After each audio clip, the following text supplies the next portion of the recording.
This is the Puck Junk Podcast.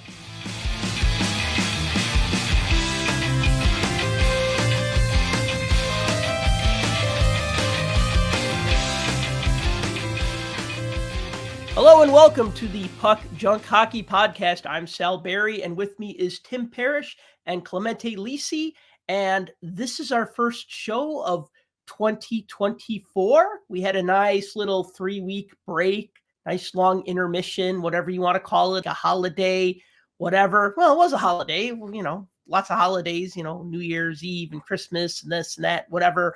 So, guys, how you been? What have you been up to? Clemente, we'll start with you. How's things been treating you over these past couple of weeks, and what's the latest and the greatest? Happy New Year, first of all. And no, things have been good. New Year is always fun because it's the start of something fresh. Things have been good. I was very happy to take a break and get a bit of a rest and enjoy some good eating and some family. And now it's back to normal. Nice. And Tim, how about you? I'm still sucking air, so I'm alive. That's good. Everything's good on this end. It was a busy Christmas, not really busy New Year. I was actually in bed by 7:00. I had a headache, so went to sleep. And then I woke up at like 11:59 and told my wife Happy New Year and went back to sleep. I'm too old to go out partying now. Yeah. I think unless you have something really cool planned, you just don't want to go off the cuff. Like if somebody invites you to something and you go, yeah, that sounds nice, you can kind of get up for it. But I don't think like 4 days before New Year's, you're going to be like, I need to find something to do. Now we're just like, I need to find nothing to do. We used to have a Christmas or a New Year's party that we would always go to every year. But we lost that in the divorce, so that's gone.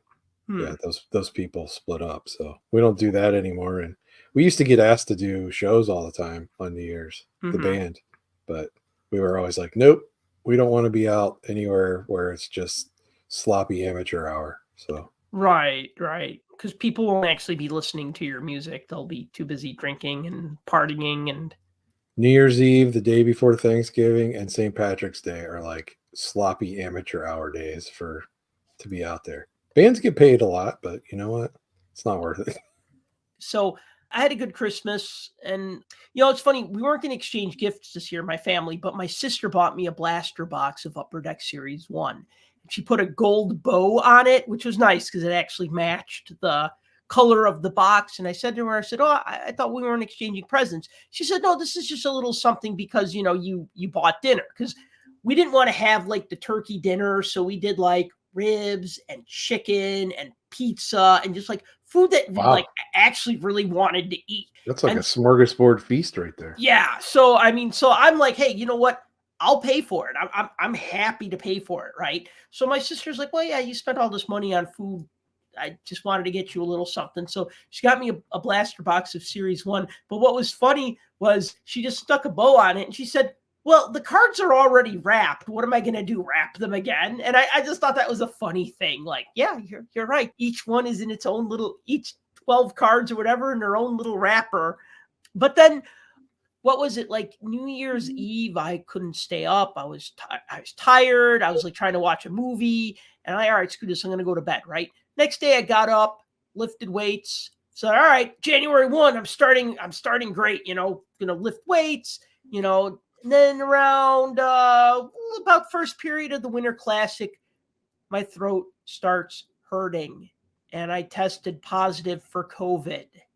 And for those of you who are keeping score at home, this is the third time that I've gotten COVID-19.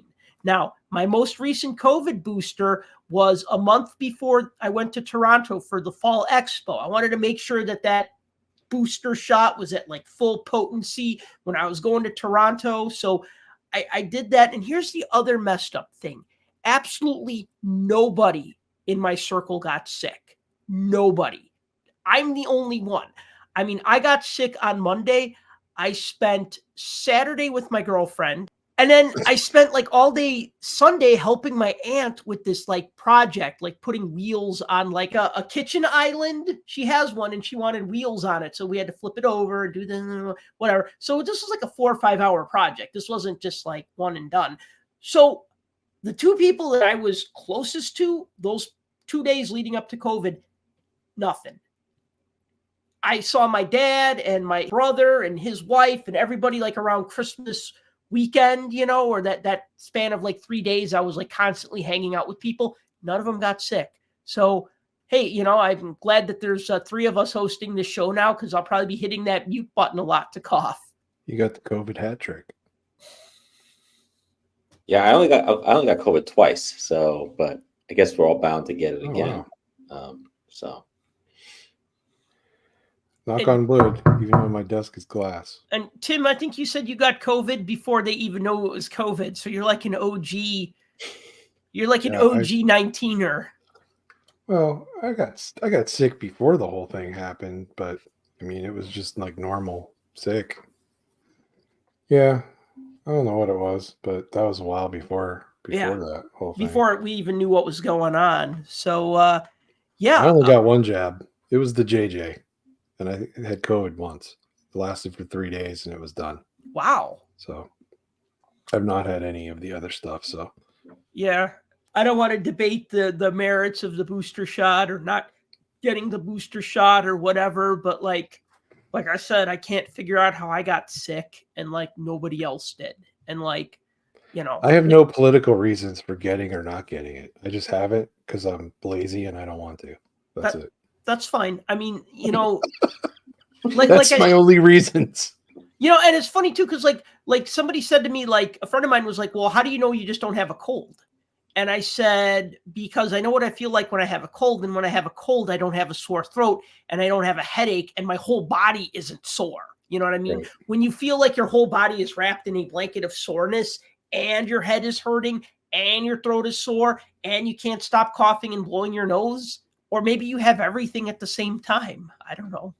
It's that time of year, though, with the weather getting colder and drier. And this is true. Oh, you know what I did do, though? I watched a lot of TV over like my winter break, and I finally got around to watching that documentary, Untold Crime and Penalties, about the Danbury Trashers team that was like this minor league team in the United Hockey League, this like mobster guy who was in the trash business. He bought the team, this expansion team, and then he gave it to his 17-year-old son to be the GM and president.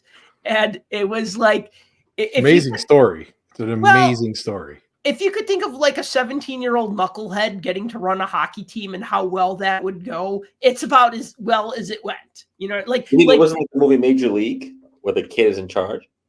Well, Major League. That was a Major League. That was the other one. Rookie of the Year was Rookie of the Year, right? It was the pitcher. It didn't go like that.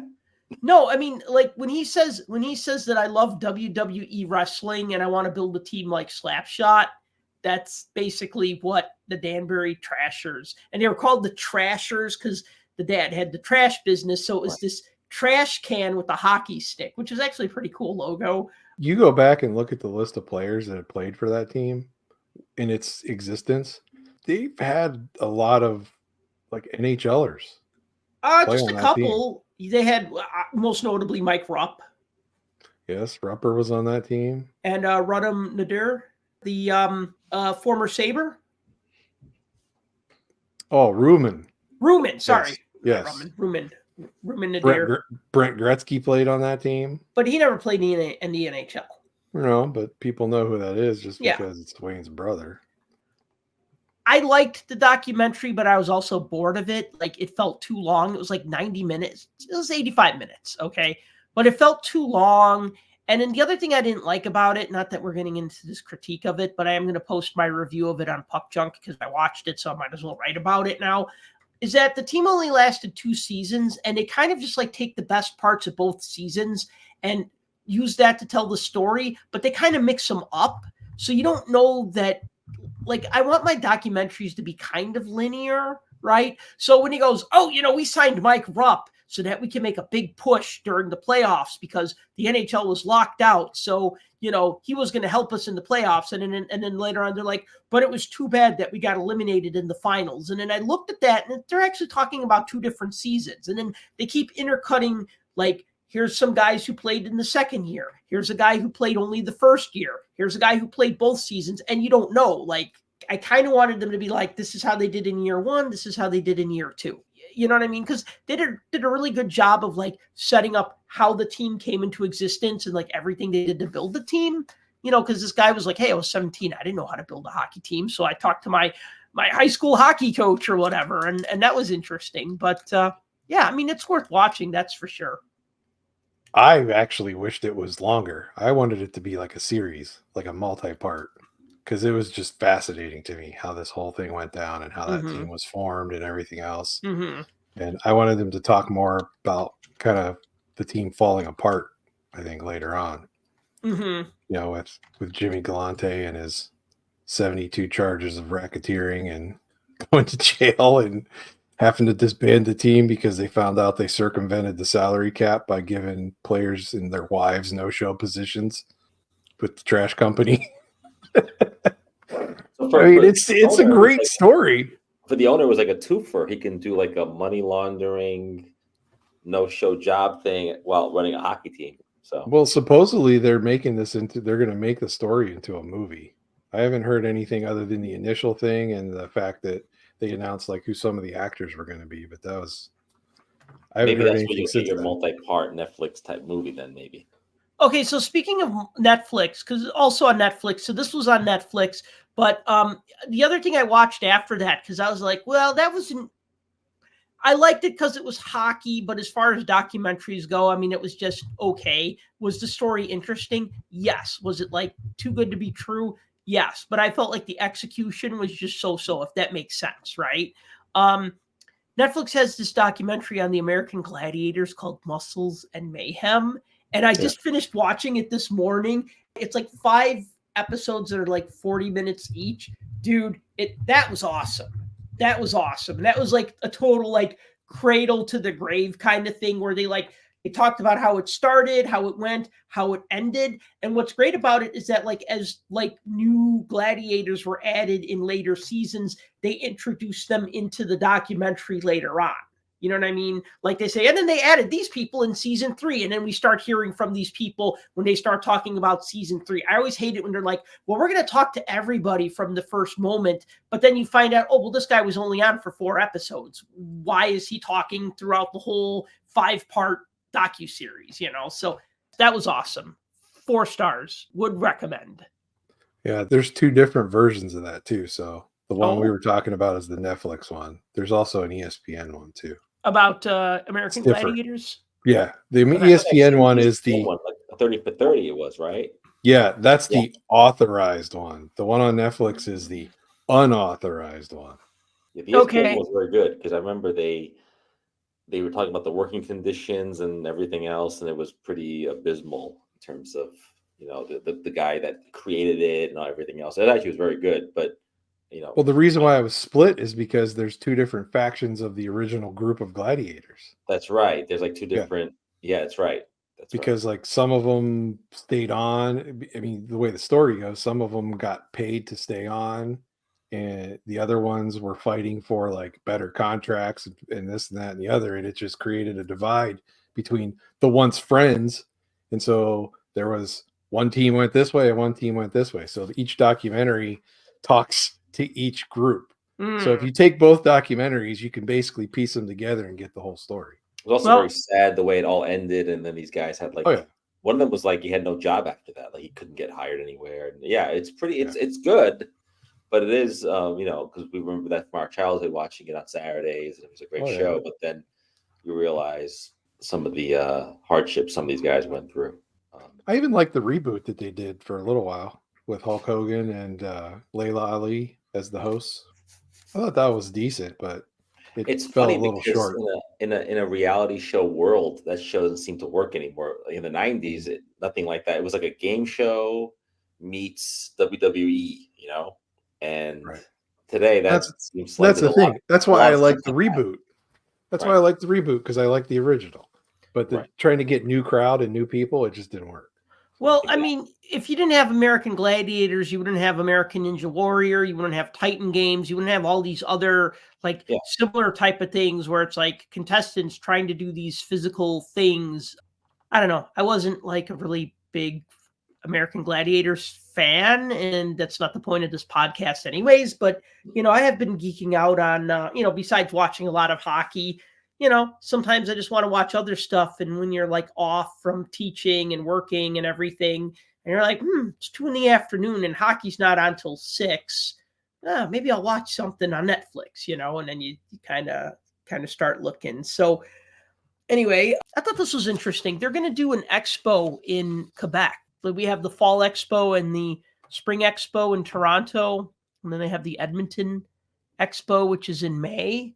And now they're adding a Quebec Expo February 9th through 11th. So, that's good to see that there's more of these, I don't want to say bigger shows in Canada, because I know there are other big shows in Canada. And I'm sure there's like Canadian listeners who are like, well, what about the show that they have in Vancouver? You never talk about that. Well, it's like, I don't ever go to it. And I kind of know of it, but I don't know much about it because I've never been there. And it's kind of off of my, I don't know, kind of, even though I'm Midwest, I'm really closer to the East than the West, if that makes sense. I don't know why they call us the Midwest and not the Mid-East. I guess because we were west of where it started, right? Like the whole, New York and New England area. I mean, that was like kind of ground zero for this American experiment. But yeah, so Quebec Expo, it should be interesting. Nice to see. Wonder if they'll have expos in every Canadian region that has a hockey team eventually one day. Is this the part of the show where we talk about there's too many card shows? No, but look, when we went to Toronto, there was a pretty big contingent of French speaking Canadians. So this kind of puts a show in their backyard. And it's kind of funny. There was an article in the New York Times this weekend, of all places, talking about how, kind of bemoaning the Quebec Nordiques and how that was all part of a political campaign back then to leave Canada, and how that failed on 2 occasions in a referendum. And then there are people who still kind of feel like they missed the team.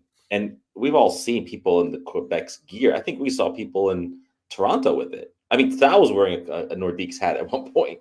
So, I mean, it's iconic to wear, or see symbols from the 80s and 90s today. So it is interesting to have the expo kind of expand in these other markets. And I can see maybe them having a show in Montreal at some point, or other cities. There's already other shows Sal mentioned in Canada, but the expo brand is a big name, and it'll definitely draw people to it. That's for sure. Well, it gives them their 4th one. So you got a February in Quebec, you got April and November in Toronto, and May in Edmonton. So it basically keeps them going every 2-3 months that way, as opposed to just twice a year. Right. Yeah, no, that's exciting. That's good news. Another thing that's interesting, just found out about this today on Facebook.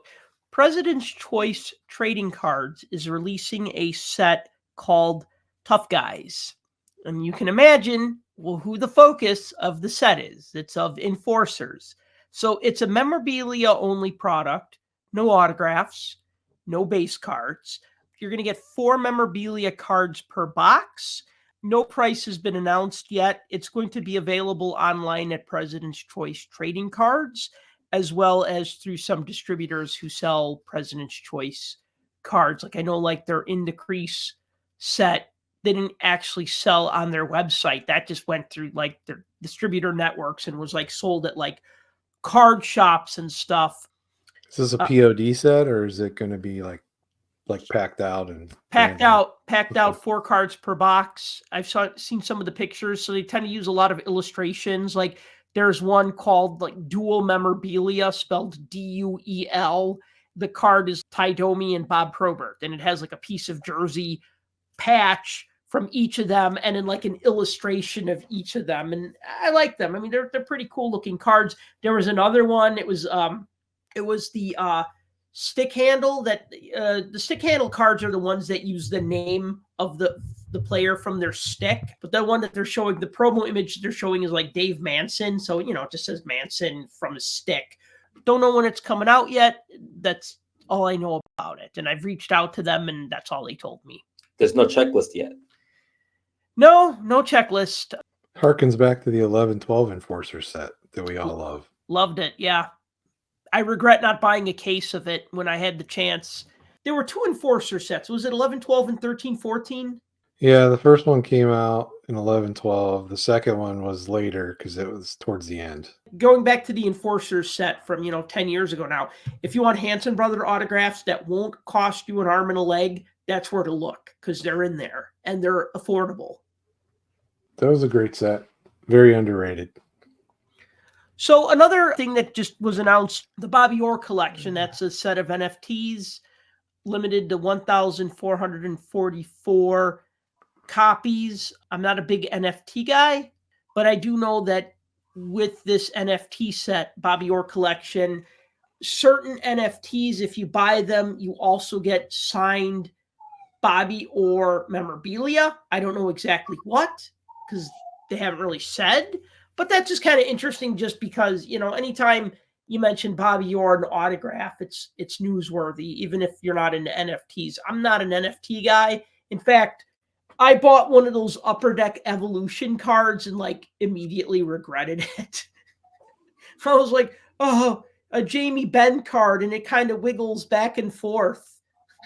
I'll tell you what, I was questionable about all of that. And, when we had Jason Masher on and he talked about the Evo and a little bit, yeah, that was kind of in its infancy before it released. There's some really cool looking things that are on there. And I saw something, and I tried to find it before the show, but I couldn't find it. I saw something on Twitter. Somebody was talking about what they thought was the overall sales of the different releases that they've had up thus far. Mm-hmm. And I was actually surprised at some of the estimates on the numbers. They were way higher than I would have expected them. They were in the thousands. And I was shocked by that. So I don't know if that's true or not, but it's still going, so it must be doing well.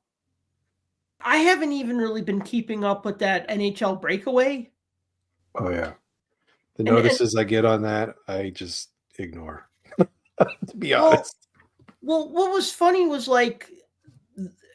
NHL breakaway, they were I don't want to talk dirt, but I guess I will a little bit.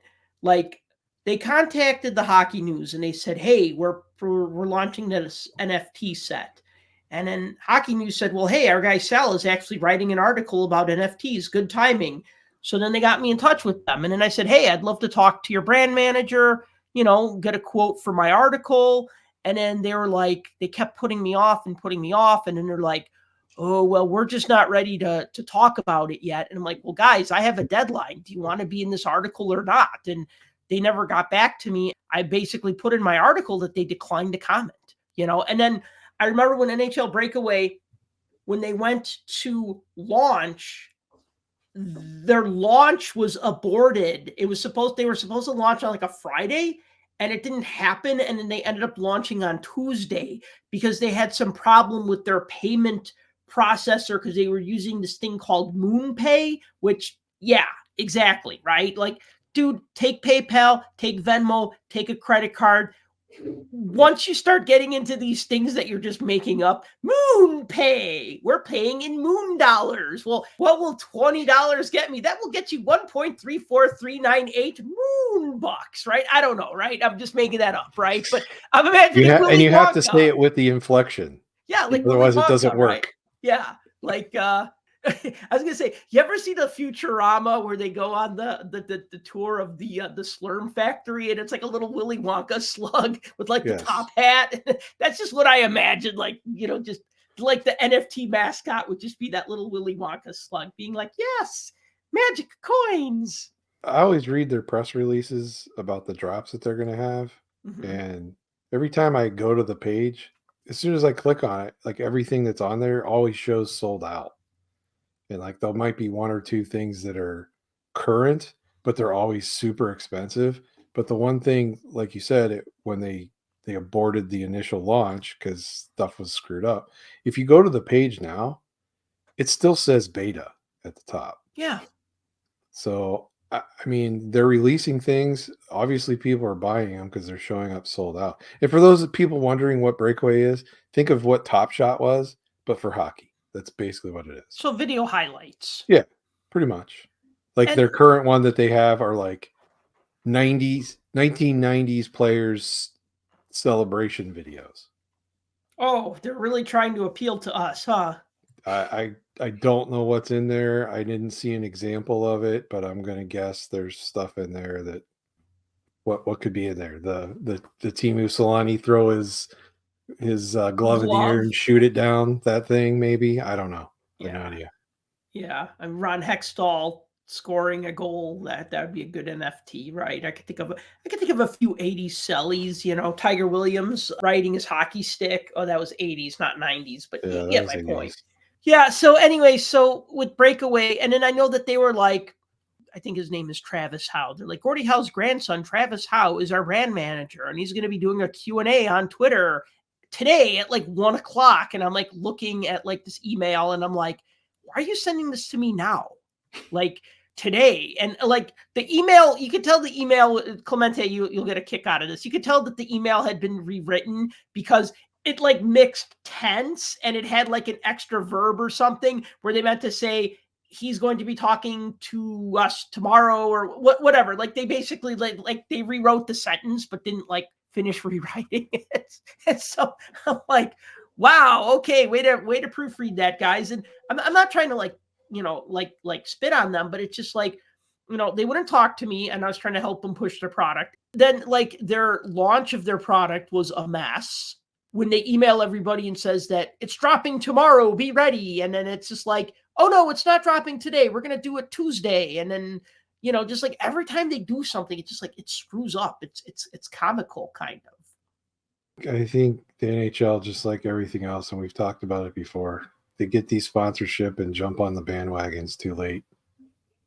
Oh, speaking, I'll just mention this really quick and then we'll move on. But speaking of that article that I wrote for Hockey News about NFTs, when they published it online, somebody like found it, linked to the article, and basically roasted the NHL about doing NFTs. And so I'm like reading all the comments and I'm like, you know what? As long as they don't make fun of me for writing the article, I don't care. So I'm reading it. I'm like, okay. And they're like pulling like quotes from the story and stuff and commenting on that. I'm like, yeah, okay, that's fine. They're not to say, look at this moron writing about this. Instead, they were like, look at the NHL, So 2.5 years behind the times. Yeah. But the NFT market, everyone was jumping on that.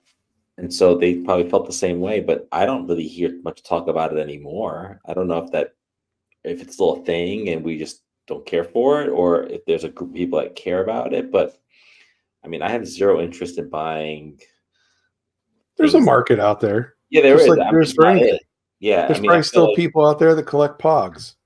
I don't know any of those people, but I'm sure they're out there. They exist. Yeah, exactly. It's a subset of a subset of a subset, and then they want to make you think it's like when Bitcoin was a thing. Everyone was like, "Oh, I gotta get Bitcoin," as if like, and then now it's like nobody has that. Nobody uses it. That's what Tom Brady wanted to use to pay for his last touchdown. It's the kind of thing. Yeah, it's the kind of thing where I think they want to get you all wrapped up in the moment and jump on this bandwagon, and then it turns out it's like it's a dud. And then unfortunately, in this case, you have to have the know-how and the technical ability to deliver this product and this thing, and so you end up having what you guys are talking about, which is like websites that don't work and payment systems that crash, and then it just looks like an amateur hour. Then and then the website still lives in the Wayback Machine wasteland that is the internet, but it's not really a thing anybody cares about. I still have like 5 eTops cards that I never figured how to get out of jail. There's still So what do you do with that? Like, can you trade them? Can you sell them? I don't even know what to do, but I bought them. I didn't pay a lot for them because I bought all the eTops cards I bought were like in like 2009 and they were like $1 or $2 each or whatever. And I was just like, okay, well, this is a thing and I should kind of know about it. So I started buying a few of them. And then every time Topps would be like, oh, do you want the delivery of your cards? They'll be $14.95 per card UPS. And I'm like, what? I paid like $2 a card, and you want to charge me $15 to ship these cards? And then they were like, ooh, we'll do a sale. $8 for the first card, $2 for each additional card. And I go, oh, okay. And they're like, and we're gonna break them out of the slab that we had them in. I'm like, no, the whole idea of E-Tops was that they came in like these graded slabs. I don't know if you guys were familiar with E-Tops. Oh yeah. It was just basically like the whole idea, Clemente, was they would say they'd put a card of this. These are like early 2000s. So I'll just use my guy, Chris Chelios, right? And they'd put his card on sale. And however many sold. So it was a print on demand. Then they'd print them up. They were like shiny foil cards, like Topps Finest. They'd put them in a slab. So they were like graded. And then they would keep them in their vault. And then the idea was if you were like, hey, I want to trade you for that Chris Chelios card, I'd be like, okay, well, I will trade you for that Mike Richter card, right? And then we would just do the trading on the E-Tops website, and it still remains in their vault until one of us decides to take delivery. Then they'll mail it to us. And the thing is then they ended up pulling the plug on this project like 2010 or 2012 or whatever, because, it obviously didn't work. They only did cards for a couple. I think they did hockey cards for like 3 years, and they might have done baseball for more years. I don't know. But then people are like, well, how do I get my cards? And then they would be like, well, if you want your cards, you got to get them shipped, and it's expensive. It was always expensive. Like, well, it sounds like the way that they made money was on the shipping, not so much the cards themselves. And then the second thing is it costs money to store all these cards in their office or in their warehouse or someplace. And yeah, you gotta to this wonder, day like, they sit in a warehouse in Delaware. and you got to wonder too, like if 20 years go by, you're saying, "Oh, can I get those cards?" They might be like, "We don't have those anymore." Because you're using modern language. You said vault, which nobody used back then, and you like these are terms that today makes like you're describing almost like ComC in a way. But well, I think they would say, I don't know if they use the word vault, but Topps also has the Topps vault is like when they sell like their proofs and like slides and negatives and stuff like that. They're from the Topps vault. Right, from like their archive or whatever. But that's what they call it. Like I own things from Topps. Like for instance, I own some original illustrations. Remember the little cartoons on the back of 70s hockey cards? I have about maybe 6 or 8 of like original illustrations that were used for the backs of hockey cards. And each one came with like a Topps vault certificate saying this is an official whatever from Topps. So yeah. But do you remember how that program was originally set up though, right? Yeah. What, E-Tops? Yeah. No. Everything was released as an IPO, like a stock. And they called it the initial player offering. Remember? Yes. And then you could order them all and get them all. And then Topps was like, oh, yeah, this is great. This is going really well because people were like, oh, this is new, interesting. I'll jump on board. Remember they forked out like umpteen millions of dollars and they bought the pit.com so they could, use that to keep their data and everything. It was like a whole big thing back then. And then nobody jumped on the virtual card bandwagon. Nobody wanted any part of it. Sal, I think Fanatics thought your cards.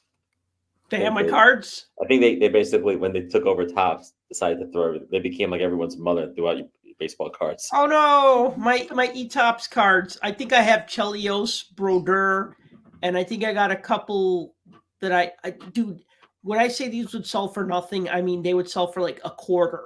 Or like 99 cents. They want you to pay $8 to get them out of their jail. So well, no.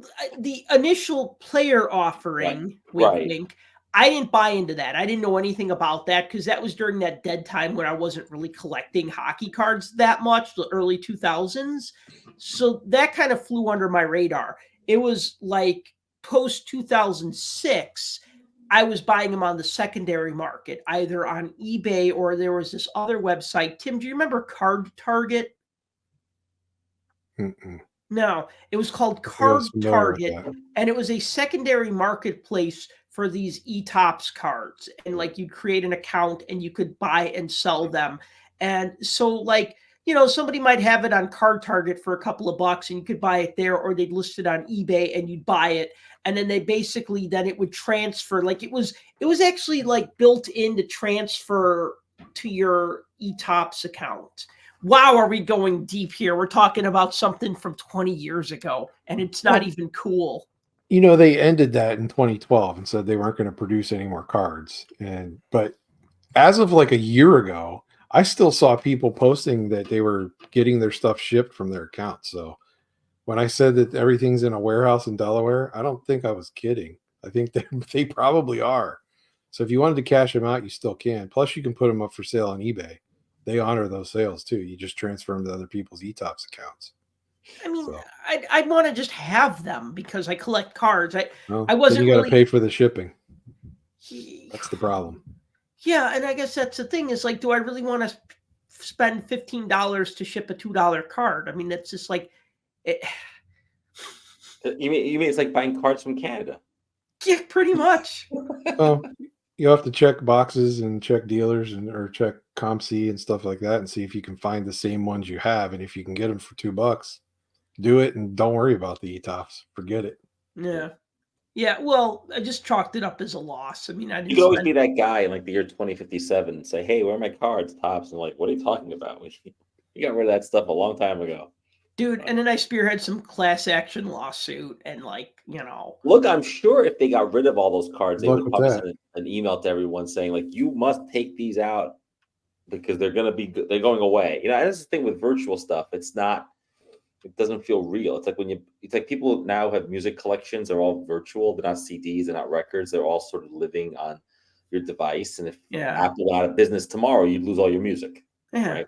So we live in a world where there isn't a lot of physicality to things, even though when it comes to collectors, we like it.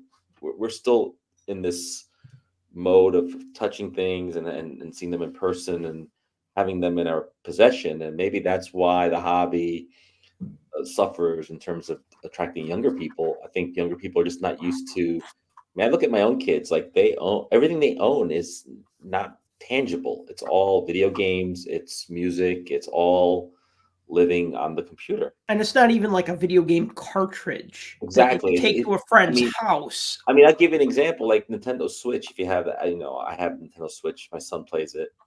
And you can buy the cartridges, obviously, if you can find a GameStop or a store. But then you can also just buy it, and it's automatically it's downloaded into the device. So, like you said, you don't even own the cartridge. You don't have to buy it.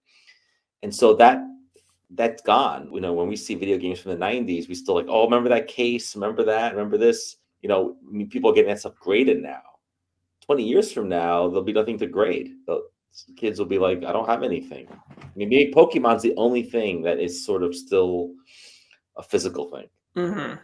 Yeah, it's a good point. So, every time I try to buy a Connor Bedard game dated moments card, it's like I set the alarm on my phone, I log into the EPAC website, I make sure I'm logged in, I make sure all my payment things are ready to go. And then, then at 11 o'clock, on the dot, I refresh my browser, and then the screen goes blank. And then I refresh it again, and it goes blank.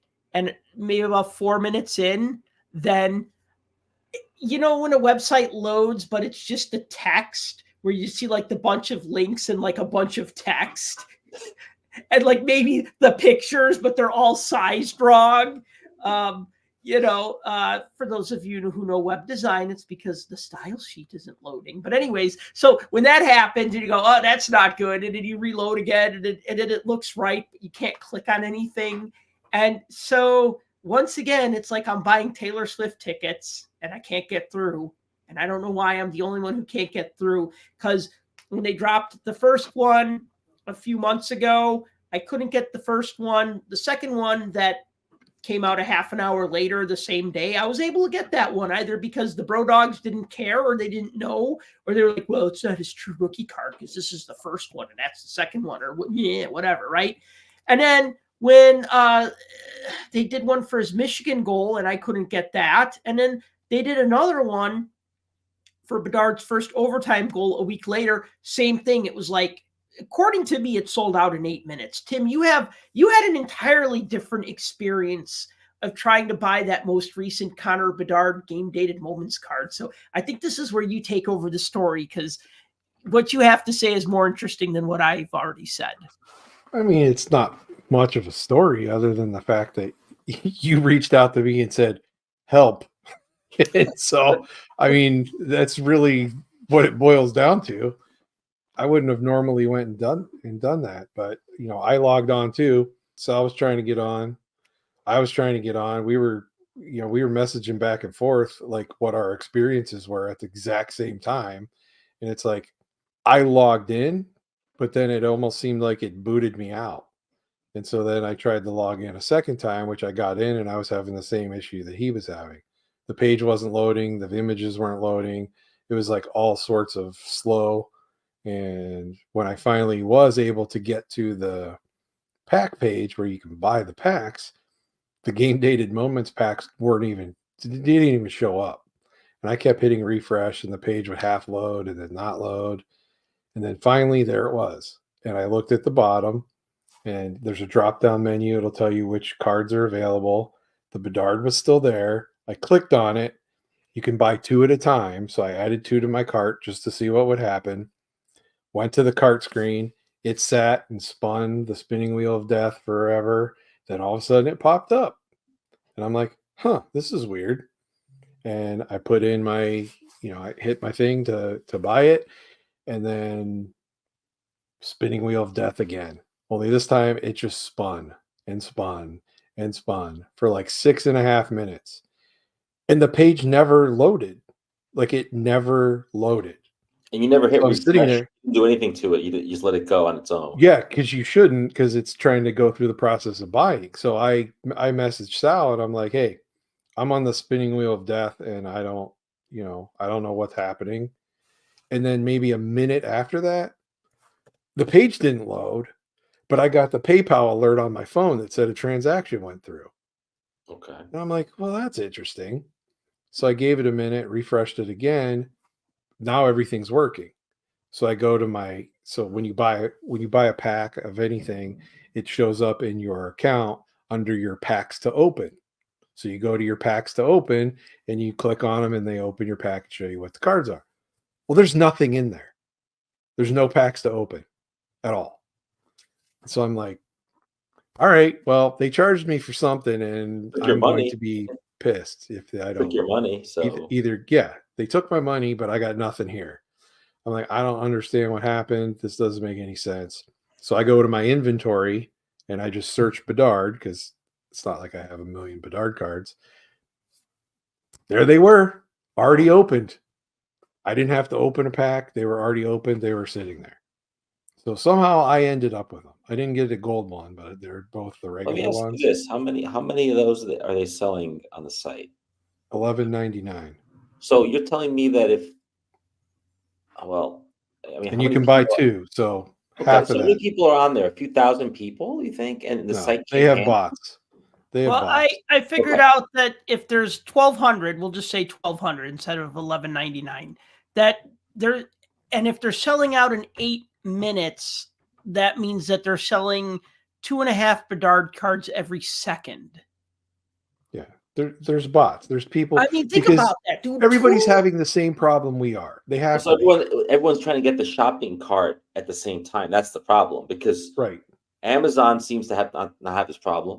What I'm saying? I feel like and they know this is going to happen every time they put the Bedard card out.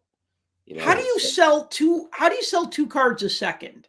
That means that someone placed an order at 11:01 and 11:00 and 1 second. Somebody placed another order at 2 seconds, 3 seconds. So if they're selling, let's just say 120 are selling every minute, that means they're having 60 orders a minute, and it's more than that. It's like it's 1.5 times that. So we've seen the guys with the bro cases. They don't have game dated moments cards in their cases unless somebody traded it to them and they just took it, right? And they don't even want it. They're bots. But aside from the bots, Sal, you don't think that there's 1,200 people who want these cards? There's got to be. I mean, it's not that many. There's 3,000 people that want them. Right. So that's why. I mean, and it's not the guys in the bro cases. They don't care about game dated moments because if they can't sell it, like I just looked online, the last one, it sells about for $45, which is a lot more than you would have paid if you bought it on the Upper Deck website, but it's not like a $5,000 card or anything. So these guys don't care about. They care about the pack pulled Young Guns card that hasn't come out yet. That's what they care about. Yeah, I saw some guy saying that Bedard won't have a real rookie card until his Young Gun, because somebody was trying to sell on maybe it was on the Puck Junk group. No, it wasn't on the Puck Junk group. It was on a different Facebook group I'm on. They were trying to sell like an Artifacts Redemption or something, and somebody's like, well, that's not going to be his real rookie card. Well, the only thing that can help people like us want to get our hands on the Bedard Young Guns card is that the fact that if he hurt his jaw now and is going to be missing a certain number of games, that these guys who are treating Bedard like a stock are going to they're going to be like, oh no, he's not playing and stock isn't going up. So maybe that'll temper the fact that he's hurt closer to the fact that Series 2 is coming out could be beneficial in keeping this price reasonable, because like I said, if our only reference point is Lafreniere's Young Guns card and that was $600 out of the gate, then Bedard's going to be twice that, and it's going to be like ridiculous. So give a little historical context. When Connor McDavid had his shoulder injury during his rookie season, I remember because I was tracking his rookie card. So when his rookie card came out, when his Young Guns came out, it was $275 was the going price. I remember that number because everybody wanted $275. That just seemed to be like the number. $275 and $2005, right? In $15. $15. Yeah. And then also remember that in January of 2016, EPAC came out. And Upper Deck Series 1 came out on EPAC then. And so there were more McDavid Young Guns cards in the marketplace. So now there was on eBay and they were on EPAC. And I remember the card creeping down to about $100 when he had a shoulder injury. Now, this doesn't mean Bedard's card is going to get to that number. I'm just saying, I remember it going down to about $100.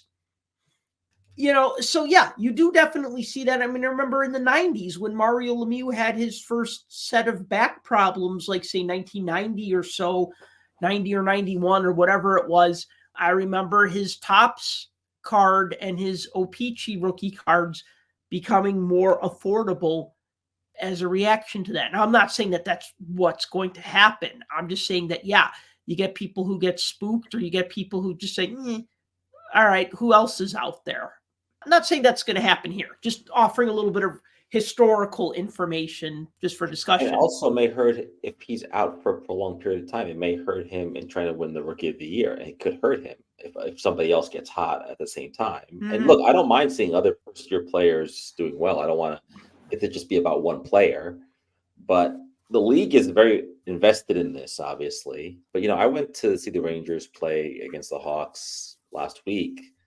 And so I got to see him play in a real game, not at the rookie showcase that Upper Deck put together. And like when he's flying down the ice and Adam Fox puts an elbow on him, he goes flying. Like he's small, and so it's going to happen. Big criticisms. It's going to happen that he's going to get hurt, or everybody gets hurt.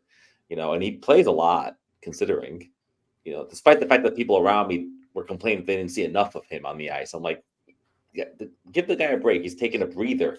Like 20 minutes a game. I mean, let the guy basically plays a whole period, right? Like if you combined, and he gets shots off. He's he's old. He's very fast.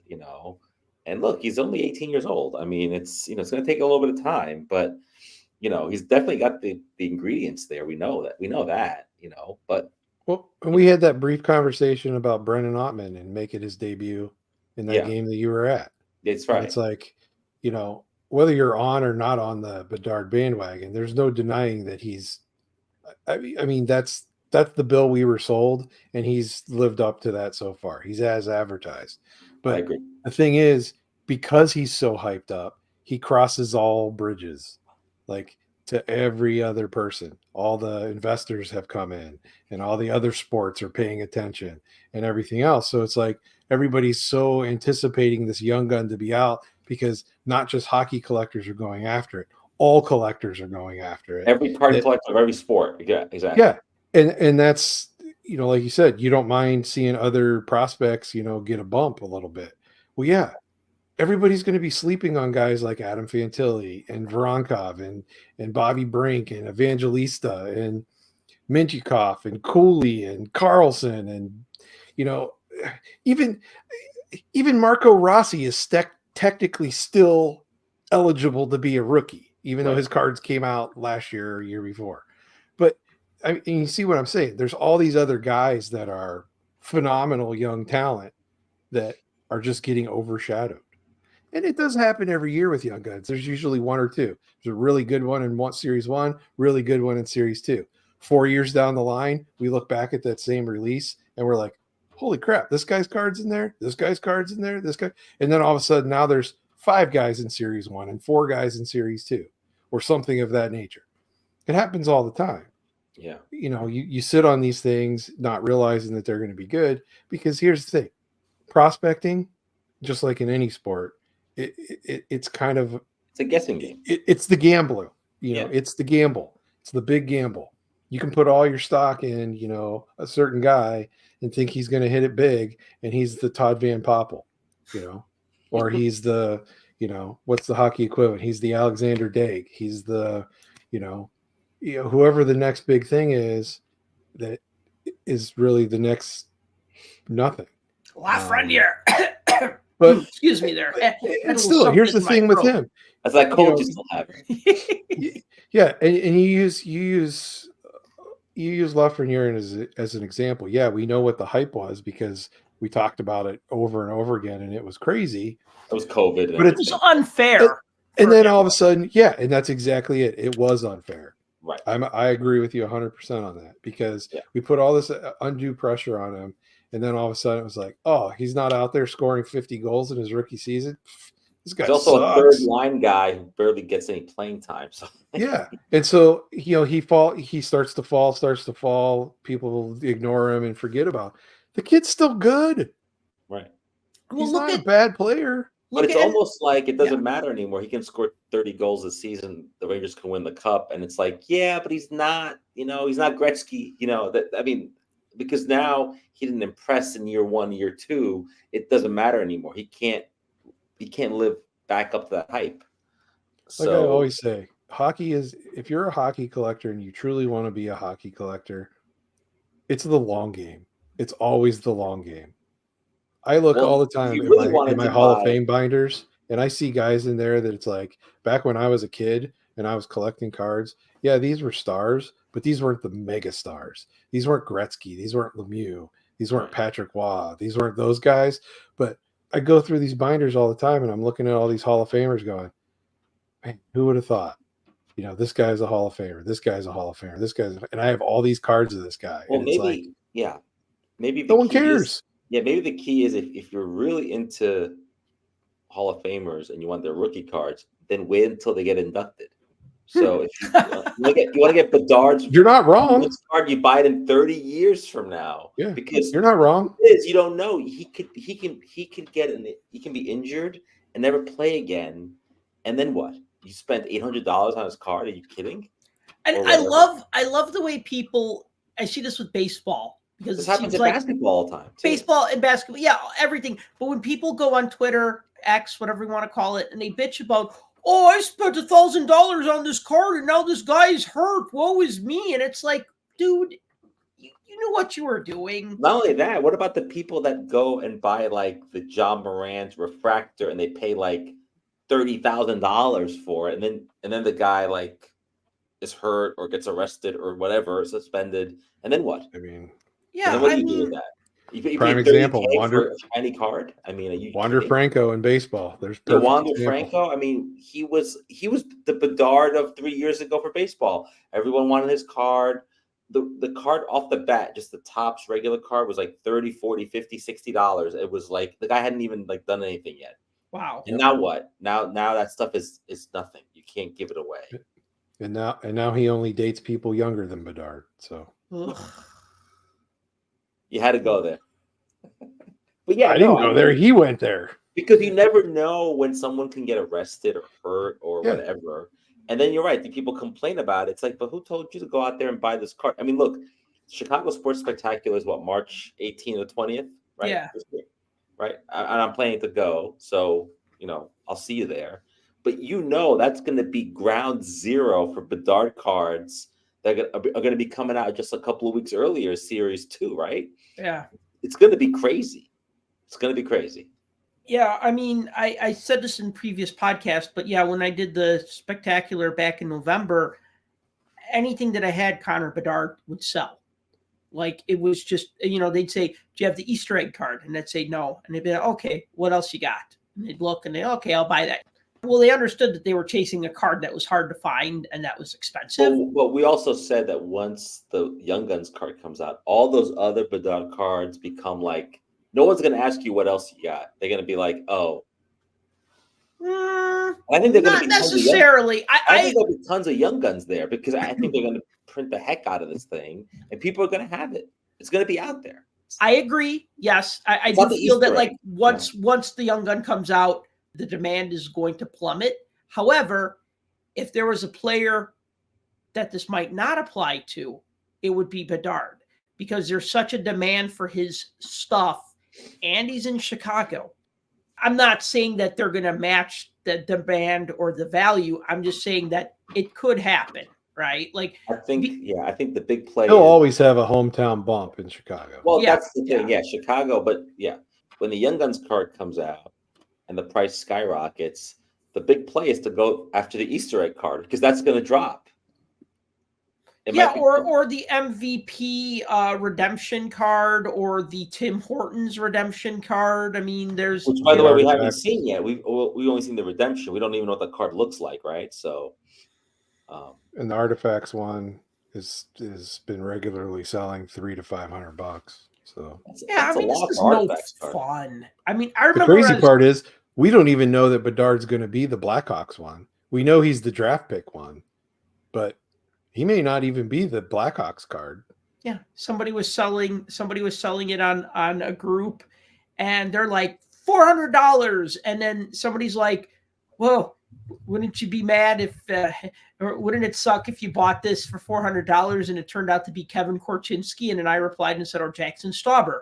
No disrespect to either one of them, but that's not the one you're paying $400 for. You know what I mean? Correct. But yeah, so. Hopefully he gets one of those Pat LaFontaine astronaut helmets that LaFontaine wore in the 90s when he had the broken jaw. He had like a helmet, like a jaw piece to protect his jaw. Looked really badass. Get the whole glass. He might get the whole plastic enclosure or the cage even. Who knows, right? Like I don't know why LaFontaine didn't wear that though. He didn't wear the full facial cage like the they call it a fishbowl. Some of Bedard's cards from his Canada team cards, he's got like that kind of helmet. He's all covered up. So he may want some more protection because, like I said, he gets pushed around. He needs to eat some pizza or something. Bulk up. Oh, I'm sure they've been bulking him up, but I mean, he's 18. Give him 18 years old. They'll probably tell him all day you gotta lift weights and just eat like your body weight and like pizza and ribs or whatever. Put some lifters in his skates, raise them up a couple inches. I'll just bring up the All-Star game because it was like, I think you went to the game, the Rangers game. I think that's when they announced the first, let's see here, 32 players selected for the All-Star game. And Connor Bedard was one of them. And they're making this big deal about, he's the youngest person ever. They always make youngest person ever sound like it's this big accomplishment. It just means that your birthday happened to fall on a different calendar day than Clemente, what month were you born? I was born August. Of 75? Correct. Right. So you are the youngest podcaster ever on the Puck Junk podcast. How does it feel? I mean, you beat out the previous. Oh, wait, no. Tim, you're the youngest. Oh, damn. See how fast you lost the record when I just remembered that there was another co-host. Well, that's the problem when we try to do math on the air. Right. But when they go, the youngest ever to play in an all-star game, it's like, well, yay. Okay, great. Was Gretzky, 19 or 20? I guess he must have been. Do we want to count the WHA? Oh wait, we don't count those records. No, you can't count that. So then, yeah, I guess. No, but technically Crosby would have been the youngest. He got elected and didn't go. So was there a reason? I think he was hurt or something. That sucks. Yeah, well, I mean, they made a big deal about Crosby being the youngest team captain to ever captain an NHL team, even though Neil Broughton was younger when he captained the North Stars, but whatever. Okay. But that was not an official record because he wasn't an official captain, even though he's listed in the media guide as an official captain, but that's okay because it's not Sidney Crosby, so we don't care. Nobody collects Neil Broughton, so let's move on. I was gonna say, yeah. I mean, no disrespect to Neil Broughton, but yeah, that's a name that isn't gonna resonate with a lot of people. Yeah. So anyway, all right. So we got the All-Star game. We got an NHL All-Star fantasy draft on Thursday, February 1st. We got a skills competition on February 2nd, and we got the All-Star game on February 3rd. I always like the All-Star game, even if it's not like 100% awesome. Like even like when people just love to complain about everything. I mean, oh, the skills competition is so stupid. Like, you know what? No matter what, what we need to do. You mean the hockey golf? Not bringing that back, are they? I liked that when they were shooting into the fountain.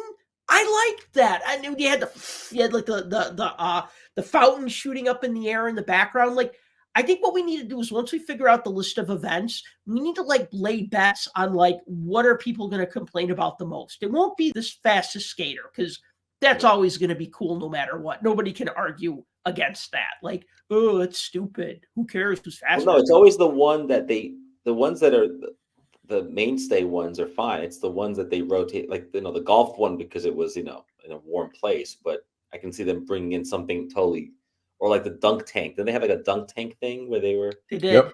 Yeah. With the surfboards. Right. So it'll be stuff like that comes and goes that people complain about. But whatever. I mean, it's the All-Star weekend. You have to have some fun too. So yeah. Anyway, so I guess with the fantasy draft, they're not doing the conferences anymore, the divisions anymore. Now they're doing team whatever. Okay. So fans get to vote the last 12 players. Fans get to vote on the team captains, and fans get to vote out of 4 out of 12 players that participate in the skills competition. So they're not even letting everybody participate in the skills competition, which I think is kind of a disservice. It's like, hey, you're an all-star, but we're not going to let you play in any other reindeer games. There's got to be tons of players who are probably like, you know what? I need a couple of days off anyway. I don't even want to be in the All-Star game. Like, forget it. That happens every year. It happens every year. The guys are like, I don't want to be there. And if you're not going to be in the skills competition, then who cares? Ovechkin already said if he got elected, he ain't going. So what? And he said that plenty of years before this too. I know. Until they started finding him. But so you show up for the draft, but then you don't show up the next day for the skills competition, but then you show up the next day for the game. I mean, I guess I don't know.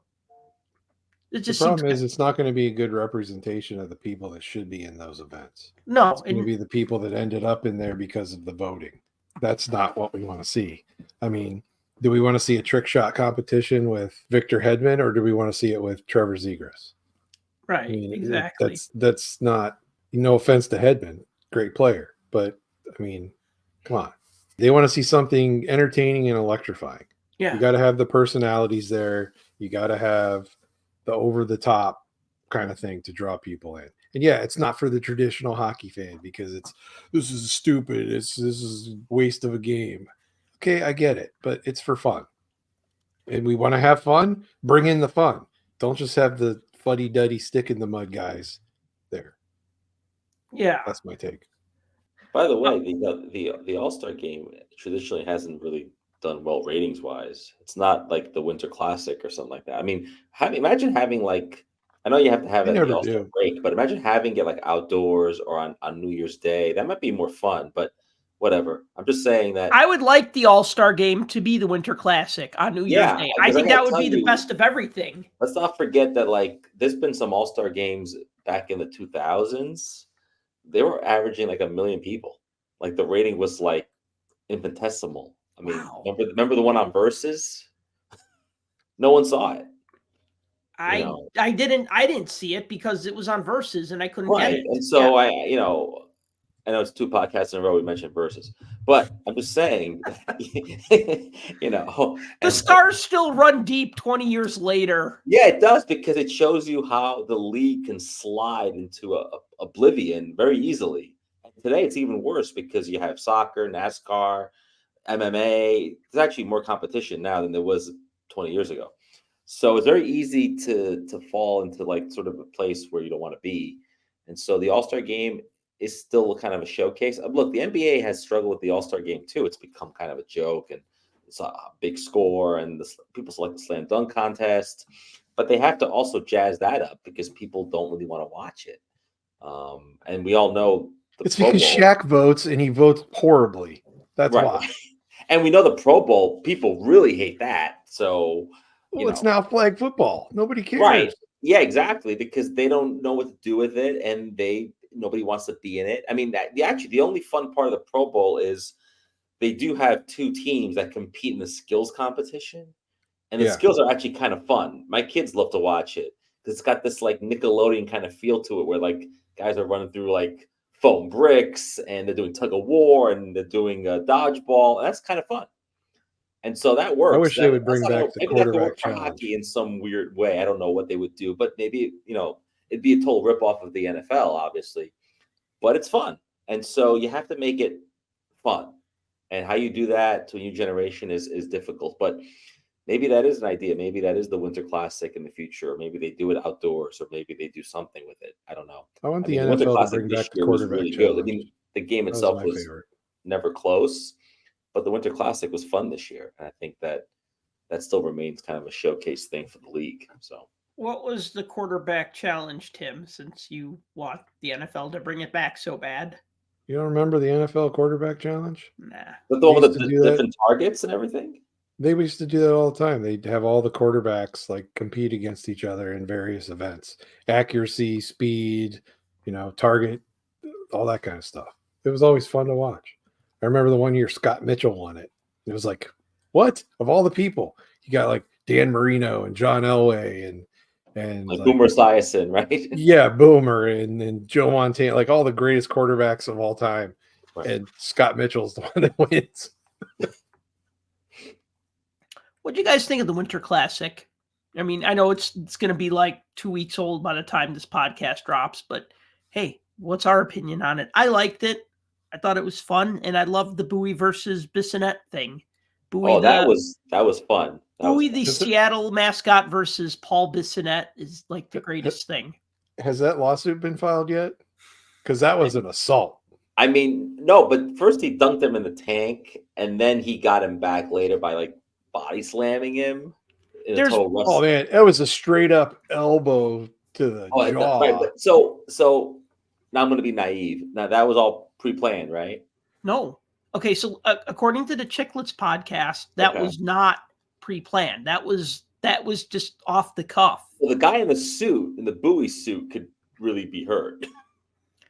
I don't know, but I want to just point this out really quick, not to deflect your question, but I love the way when Bissonnette, when Liam McHugh said, "Oh, and Paul, you have great concentration because you've been able to say what you're saying and have that staring at you the whole time," and then Paul looked over and saw that Bowie was next to him. And he was like, whoa. And he like jumped up and then he ran over to Gretzky and he said, "Protect me, Gretzky." Right. And it's a small detail, but I rewound because he goes after Bissonnette. He stops.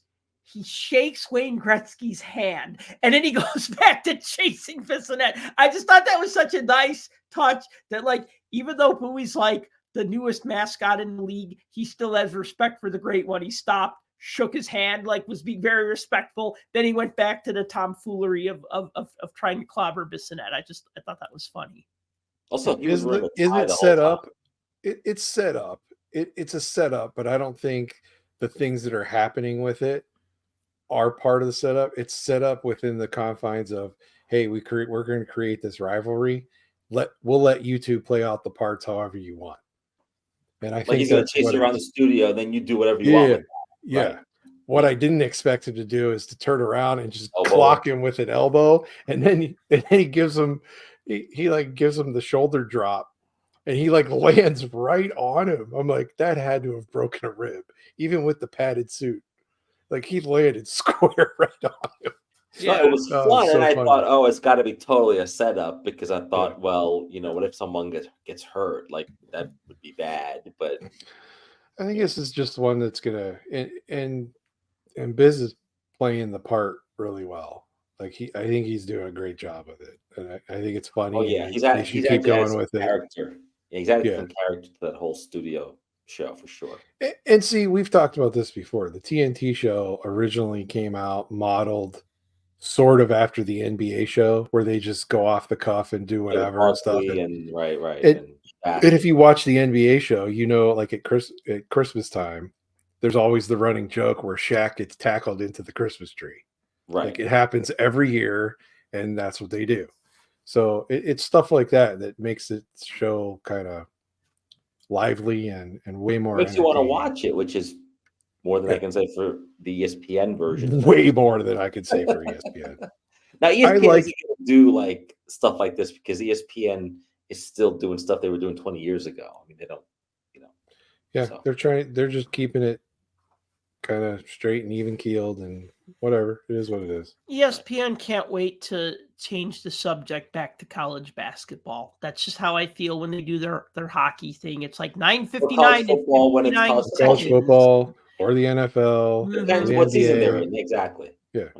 It's anything to not talk about hockey, and the second that they don't have to anymore, they don't. And I kind of feel bad for those that toe the line for hockey and have with that corporation for so many years. The Bucci's and those guys. Steve Levy, who I think's kind of, he's done other things other than that, but he's one of the OGs when it comes to hockey coverage. And those guys I feel bad for because I think ESPN's doing a disservice. I really do. They could have done a lot more with it. Yeah, but they whatever. Worldwide leader, more people watch it, so I guess you're getting hockey in front of more eyeballs, I assume. But you want to touch on the Professional Women's Hockey League since you've been watching those games? I don't even know where to find them. So I know they're like, hey, there's also a women's hockey game on. I was watching the Winter Classic, so I wasn't going to change, but I didn't even know where to look. So in the U.S., they're live on YouTube. Okay, just all I need to know. Yeah, live on YouTube. Go to the PWHL's YouTube page. They broadcast them all live. All the game, in fact, all the games are on there now. So if you missed any of them, you can go back and watch them. The coverage is good. That's a smart move because, I will tell you, I've watched 3 games so far. There's been 5, I think. I've watched 3 of the 5. They've all been really good. It's actually been really good hockey. They've been very physical, which you don't expect them to be. And I've been pretty well entertained. And I read the crowds in Canada were huge for them. Yeah, so it started off. So this was on January 1st. The first game was on January 1st. So a lot of going on January 1st. You got everything for them to compete with. So broadcasting on YouTube in the U.S. They're broadcasting on CBC, TSN, and Sportsnet in Canada. They actually had it came out 2.9 million viewers across Canada for their viewership. I don't know what the YouTube count was in the U.S. But first game they had Billie Jean King and Jana Hefford out there drop the ceremonial puck. That was New York versus Toronto. New York won in a shutout, 3-0. So you had obviously the first goal scored. So for those of you that want bar trivia, first goal scored in PWHL history was Ella Shelton, one-timer from Ovi's office. And she scored for New York. Corrine Schrader faced 29 shots, saved them all. So she got the first shutout in the first game. So there was a lot of firsts happened there. Ottawa played Montreal a couple days later. I think it was the next day. Montreal won in overtime. That game actually set the highest attendance for all women's professional hockey. There was like 8,300 at TD Place in Ottawa. Now, before anybody goes and says anything, yes, there were over 14,000 in Seattle when the U.S. played Canada in the rivalry game a couple years ago, but that's technically not professional. So this was the record at that point. So then you had Minnesota, Boston. The next day, Patrice Bergeron dropped the puck. Taylor Heiss scored for Minnesota. First goal she had. She's the number 1 draft pick in the league. So New York played Toronto again in a rematch. Toronto won that one. And then they had the Montreal-Minnesota game, which broke the attendance record they had set 2 days earlier. 13,316 fans. Is that in Montreal? Wow. That was in Minnesota. Wow. Yeah. And that game saw Montreal won the game. That game saw the first hat trick of the league. Grace Sumwinkle scored the hat trick in that one. So, like I said, it's entertaining hockey. I know there's going to be plenty of people who are like, I'm not watching women's sports. Fine, whatever. If you like hockey, it is entertaining. You can call it whatever you want. I enjoyed the games that I've watched so far. So I'm in. That's all I could say about that. Very cool. I just want to touch on this. William Nylander getting paid lots of money to remain with the Toronto Maple Leafs. Yeah, he got a couple bucks. Signs an 8-year, $92 million contract. So that's $11.5 million a year to play in Toronto. He's 27 years old. This deal will take him until he's 35. He currently leads the team in points and is second on the team in goals. So I guess that's good for everybody. I mean, good for Toronto, good for Nylander. Kind of nice to see him stay with one team. I'm glad that players can move around and change teams, but it's because it's good that they have more control over their careers than they did 30 years ago. But at the same time, it's also a little sad when you have like a player that you like and then he like changes teams every couple of years. And, we talked about that on our podcast. Does changing teams affect player collecting and this and that? And do people still stick with the player? Or do they stop collecting them or whatever? And I mean, if you're a Maple Leafs fan, if you're a Nylander fan, this is a good thing. I'm always weary of very long contracts. Oh yeah, the last 3 years are always look regrettable. When you were saying like how many years he's got and how much money they were giving him, all I kept thinking about was Rick DiPietro. So it's not that long, but I'm saying it's nice to have a guy playing for one team, but I don't know. I feel like you're right. If they get 3-4 good years out of him, that'll be it, and the rest will be like they're just paying the guy. I think Rick DiPietro's contract looked like a bad idea from day one. It didn't. It was a 15-year. It was a 15-year contract. Yeah. Like he was never gonna. It was crazy. It was gonna. It was like Bobby Bonilla. Yeah, but like back when, like, say Patrick Kane and Jonathan Taves signed their identical contracts with the Blackhawks for, I forget how much it was, $8 million a year, $10 million a year. I forget. And it was for however they both had the same amount of years in their contract, same amount of money. Back then, nobody was thinking this is going to be a terrible deal in 2021. Everybody was just like, yes, let's win another cup. You know what I mean? That's just what, like, how it is. Like nobody looks at these deals and go, man, Toronto's going to be regretting this in 7 years from now. They always go, hey, good. They locked them up for 8 years. I'm not a Maple Leafs fan by any means. And Clemente, like you said, you don't like the long-term deals. I don't like the fact that they're wrapping up the bulk of the money that they have in two guys, right? Because they already paid Matthews, and he's worth it. Yes. Is Nylander worth it? Yes, he is.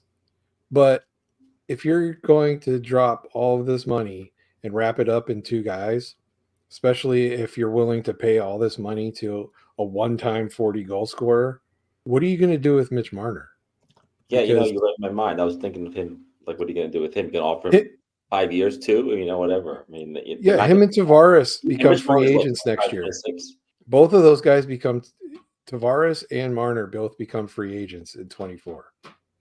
And they're going to leave. They're going to leave. I mean, yeah. I mean, how are you going to? You haven't won a cup since 1967, right? So how are you going to keep the band together? Just like we were talking earlier about how is it that teams back in the old days could like make super teams? Here's your chance at building a super team. How are you going to keep them together? Salary cap's going up $1 million next year. Okay, great. Is that enough to give Martyr the money that he deserves, who routinely gets 90 to 100 points a year? I mean, he's going to get paid too. Either you're going to pay him or he's going to go somewhere else. So I don't know. But you don't let Nylander go either. So what do you do? We'll see in basketball and in other sports, guys get like 3-year contracts, and then if you give 5 guys 3-year contract, you keep the band together. But if you're giving one guy 7 years, another guy 5, another guy's a free agent, he's leaving, and then I know they have salary cap issues, but Toronto isn't building a team for the future unless they're building it around just 2 guys, and that's not really the way you build a successful team in the National Hockey League in 2024. Well, and look, you got Matthews. He's going to make he's $13.2 million. Well, he's a star. So yeah, he's a 5-time 40 goal scorer. He's right. got 60 a couple years ago. Yeah, no, he's I mean, Hart Trophy, all of that. Yeah, great. No, he's a superstar. I mean, you don't want to lose him. You lose him, the whole team's gone. But you also have Marner, who, like I said, he's between 90 to 100 points every year. So it's like you need an A and an A1, a 1A and a 1B. You need something like that. And a lot of teams have that. It's just trying to fit it under the cap and to pay these guys. They also have Morgan Riley, Max Domi, like these guys, right? Like, I mean, they have a good team. It's just a matter of, role players they can get. I mean, you can wheel and deal for those guys. I mean, they're going to be teams like the Rangers and the Bruins, and those teams are going to gobble up these guys because they have money. They're going to take them. That's exactly it. The teams with money are going to swipe these guys up. So do you let them walk, right? Or do you just blow your whole cap on 3 guys and hope you can fill in the blanks with, just guys that league minimum to $1.1 million guys that you can bring up and down between the Marlies and the main club? I don't know. I mean, isn't that the way Seattle and Las Vegas built their teams, sort of? Vegas built their teams out of making deals with people saying, I won't draft this guy if you give me this, and this. Well, Seattle, originally, but I mean, and after 6 years, whatever. But Seattle did theirs slightly differently, which is why they were not very good coming out of the box. But now look at them. I know. They've built a team full of maybe not household names, but guys that know how to win and guys that have some experience, and they're out there and they have something to prove. So I don't know. I just don't like spending all that money on like 1 or 2 players, and then what do you do? Penguins always run into the same problem with all of their guys, despite Crosby taking a hometown discount and all of that kind of stuff. There's just so much parity in the league, and with the salary cap the way it is and not changing for as long as it has, and now only going up $1 million. Yeah, $1 million could be another player. Could be maybe even 2 players, depending on how you move it around. But these teams with some stars like that, like a Marner that has to be signed, given Nylander as much as he has, that kind of sets the bar. It's here now. So where are you going to go? You got to go above it. So good for him, though. I mean, get your bags now because you won't have them later. I want to end the podcast by talking about collecting resolutions, because this is something that I talked about in an email newsletter and threw out on social media and said, oh yeah, I want to talk about collecting resolutions for 2024, because I know like in the past, I've made resolutions for myself. Like one resolution I made was when I buy a set of cards, check it immediately to make sure that all the cards are there. Because there have been times where I bought like sets at a show or on eBay, and then the set arrives and I go, oh good, I got this complete set of all 600 cards, right? And I don't look at it. And then one day I sit down and I start going through it, and then I go, oh, it's missing 4 cards. And then I can't remember where I bought it or who I bought it from, right? So like, that's like an example of like a resolution that I made where I just said, you know what, when I get the set, check it right away, make sure it's got all the cards. Another one was to stop hoarding cards, like certain cards, because I'd be like, how many Mario Lemieux rookie cards do I really need? I know it's kind of a silly question because, infinite, right? But like, I get to a point where it's like, yeah, I like this card, but do I really need another one? Probably not. Would I be better off spending the money on a card that I actually need for my collection? Yeah, okay, maybe, right? So, every year I try to give myself a resolution. I asked you guys to think of a resolution. I don't know if you have any, but I'll read some of the ones that, just to get us started on this, some of the ones that our listeners shared with us on social media. So like Lee Alexander said, my goal is to complete the 22-23 OPG base set and try to get a decent start on the Zdeno, Chara, Rainbow from that set as well, given it was his last season as an active player. Another guy who goes by the name on Facebook of Igor Popinski says, spend less money on cards. Okay, I think we can all relate to that. Our friend Paul Buxton says, prioritize organizing and paring down the collection versus adding a lot of new items. Okay. Jeremy Termini says, to downside my collection so I could focus on a smaller personal collection. Austin Hancock, who sadly his father passed away recently, so he's been going through his father's collection and just kind of seeing what he had. And he said, finishing the database of my dad's collection, sending a few of the items out for grading and authentication, and adding a couple of cards that I know that he wanted. So that's his resolution. And one other one to read on Twitter goes by Buds All Day. Reduce collection clutter. Finally send my cards home from ComC or EPAC.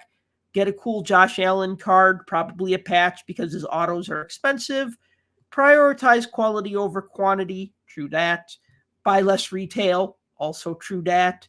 There's probably more, but that's all I got right now. So kind of a nice range of collecting resolutions. Couple of similar ones there, but I think all ones that we could relate to as collectors. Yeah, no, I agree. Every year, my resolution is to organize my collection. And so I kind of do a good job halfway through. And then a couple of card shows come around. I buy stuff and then I just like stick it in boxes or in like random places. And then before I know it, you have a problem. No, it turns into a thing where you're like, oh, I mean, I've been at shows where I'm like, do I have that card? I'm not sure. And so if I had everything like in Google Sheets or in a database where I can just say, well, I already have that. And I'm not talking about sets. I'm talking about like individual, like singles. And so I want to be able to do that, organize it that way. The spending less is, that's always something we aim for. But what I do is I like to go through my collection, and then there's stuff I just don't want anymore. Like it was something you were interested 3 years ago or 5 years ago or 10 years ago. And you're like, you know what, I'm going to sell this and then use that money to buy new stuff. Another resolution is not, I agree not to buy retail, even though I won't keep that resolution. I'm gonna fold. I'll be at a Target and you just want to rip something for fun. Like it's like a therapeutic. It's the empty calories of totally, hobby, as Sal says. And it really is. It's like Chinese food. You crave it, or pizza. You want it. You eat it, and then you're like, that was a mistake. And so that's what happens. Don't buy artifacts. Retail. It's like no good. Yeah, for the one autographed card in every 1,200 packs or whatever. Right. And whatever so if you buy hobby, it's great. If you buy hobby, if you buy retail, it's like whatever, So I mean, this just gotta be smart in terms of buyer and don't have FOMO. Like that's my goal. Like not to have FOMO. And to make that resolution in a Bedard year is going to be extremely difficult. I'll say this really quick about retail. I think the one exception, and I've kind of beaten this horse to death, but I'll continue to beat it, is the Skybox Metal Universe. Always seems to be a good idea to buy retail on those because the hobby boxes on those are so disproportionately out of range, especially that first year, those 2021 boxes. And like I did the math, and like for like the same amount of money, you can get more cards as retail packs. The only downside is it's harder to get an autograph. I actually have gotten autographs from blaster boxes of Skybox Metal, but that's like the one exception. And like I said, that's because I always find that the hobby box is disproportionately overpriced compared to what a few blasters would cost you. Yeah, no, that's true. And then my final resolution isn't really hobby related, but it is hockey related. I do want to go to more games this season because there's been years I haven't been to games. I've already been to one Ranger game in 24. I went to an Islanders Penguins game in 23 because my brother-in-law had extra tickets. And so I went to that. So my daughter and I, kind of figured out like something that is not, novel at all. But we just realized if you want to go to a Rangers game in New York and you want to buy tickets like today for a game in a week from now or 2 weeks from now, it's going to be $200 to $300, right? But we also figured out if you're willing to go to a game like 2 hours before it starts and you go on StubHub, you can pay $60. So I said to her, look, one day we're just going to be like, hey, we're going tonight. And we're going to like walk up to the Garden and buy tickets on our phone like 10 minutes before the game starts. And we're just going to go for $60 because people get desperate and want to dump their tickets. And so unfortunately, that's the only way you get to see a game in a big market like New York. Otherwise, you can't go. It's too expensive. And so we haven't done that yet, but we were going to do it for the game tonight against the Canucks. We're like, how much are tickets? And like on Sunday, they were $256, the nosebleeds, a ticket per ticket. And literally at like 6:45, they were $56. So you could get in. You just have to go with the idea that, hey, it's a spur of the moment thing and we're buying tickets like literally half hour before. Otherwise, you just don't go. And, so that's the only way to game the system. And if the Rangers get really good, and they are good this year, and they make the playoffs, these prices are not going to go down. They're only going to get more expensive. But thankfully, there's so many games, so many home games that there's always a chance to go. So that's my final resolution. Those are all really good. The one thing I'll say about the disorganized stuff is that I find that like what I started doing is like all that stuff that needs to be organized, I tend to put it all in the same box, so at least I know where to find it. Like, hey, where are those cards that I bought at that show last month? Oh, they're in that one shoebox, along with the cards that I bought 3 months ago, along with the things that I bought from eBay that I haven't yet dealt with. So that's been my workaround, is at least to put them in one place so that I can at least find them. Sal, I have a similar system to your system. I still have cards from the National in that box that I haven't done anything with yet. So I'm like 6 months behind, more. So wow.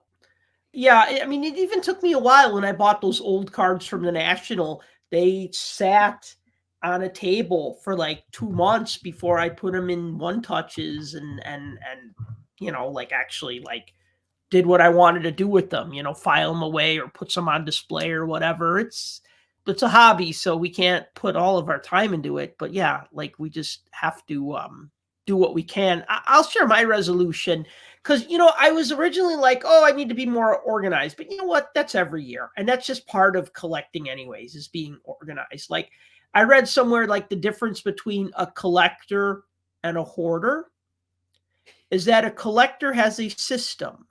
And a collector is organized or tries to be organized, and there's some methodology to what they're doing, right? Whether it's I collect only Penguins, or I'm trying to collect every top set from 1956 to 2002, right? You know what I mean? Like there's a goal, there's a method, there's some sort of organization versus like, I'm just going to buy cards and throw them in this room and never look at them, right? Which kind of feels like what we do, but so for me, like the getting more organized, that's just an ongoing thing. But I realized that one thing that I've been putting off, it's part of organization, but it's specific.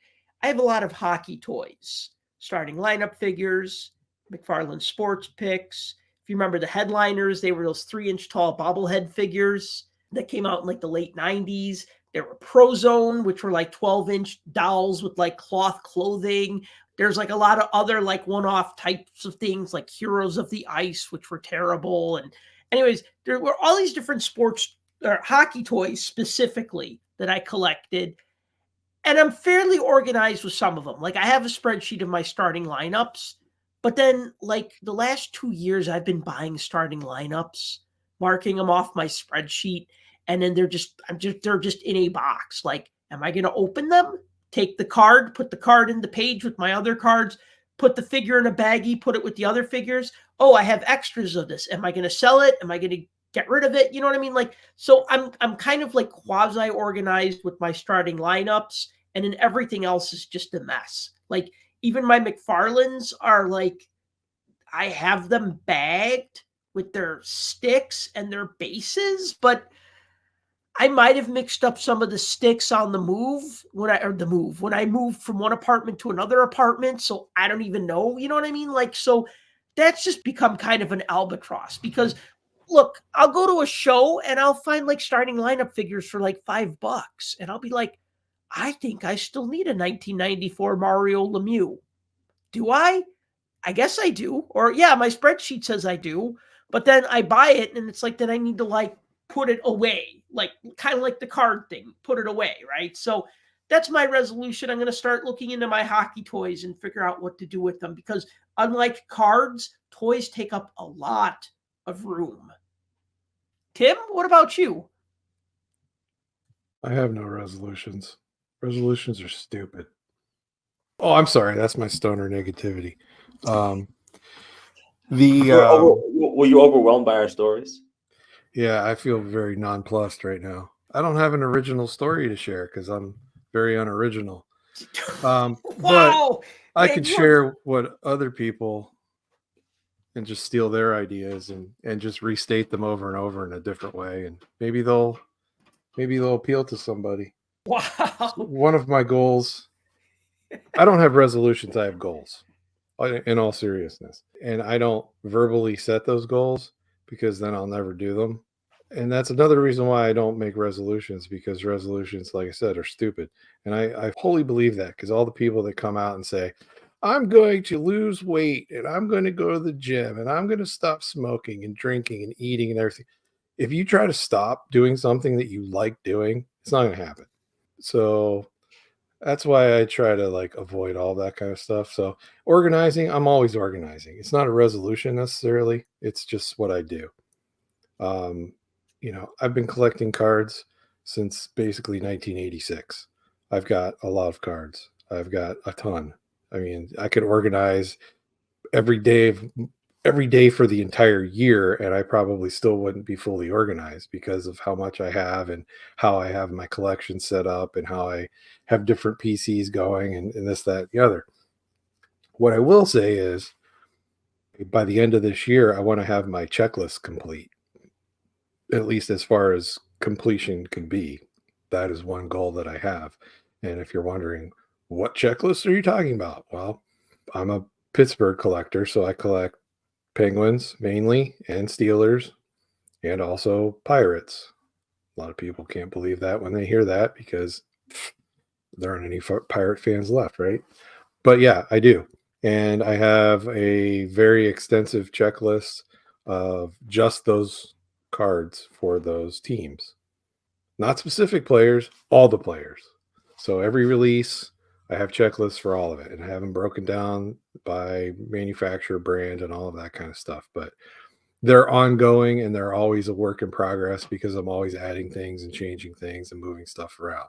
So, like you said, having a checklist and being able to know, did I buy that already? Do I already have that? Should I buy another one? This, that. Having those is great. And I want to have those done by the end of the year. I would love to cut back on spending. But again, making resolutions that cut out something you love generally don't work. So I can say I would like to not spend as much because at the end of last year, I made the mistake of going through my PayPal account and running a report and going through it and breaking down what was card related. And that was a very eye-opening experience. I'm not a high roller by any means. I mean, Clemente, you saw in action. my anxiety coming out when I wanted to spend $100 on like a bunch of vintage cards. Like I was freaking out. I'm like, I don't do this. But I think you said that when you were doing it. I don't do this. Yeah. Like I'm going to give myself a swirly in the bathroom later because I don't do this kind of stuff. So, but yeah, I sat down and I broke it all down. Like, here's what I loaded into my ComC account, and here's what I spent on eBay, and here's what cost me in shipping and on ePack and everything else. And I'm like, wow, that doesn't even count anything that I spent at shows or at my local card shop, or doesn't even touch on the amount of money I've spent on supplies over the past year. So, and I've probably spent more on supplies than I have on actual cards, to be honest with you. Buying binders and pages and everything else. So that's really it. They're not really resolutions. They're just, if I can cut back on what I'm spending, and honestly, if I could get into the selling aspect of things, everybody keeps telling me, you don't want this stuff, you got to sell it. Sell, sell, sell. I'd rather trade. I would so much rather trade. The problem is trading is not like it used to be. And there's very, very, very few people out there that are willing to trade like I want to trade. Yeah. For more on that, see our trade night episodes. Yeah. I mean, I'll grab it. You know, you're a Dallas Stars collector. I'm a Penguins collector. You got a bunch of Penguins that you don't want. I got a bunch of Stars I don't want. Here's my Stars. I'll take your Penguins. Boom. Let's go on our way. You don't care about the cards. I don't want to sit there and figure out what every card's worth.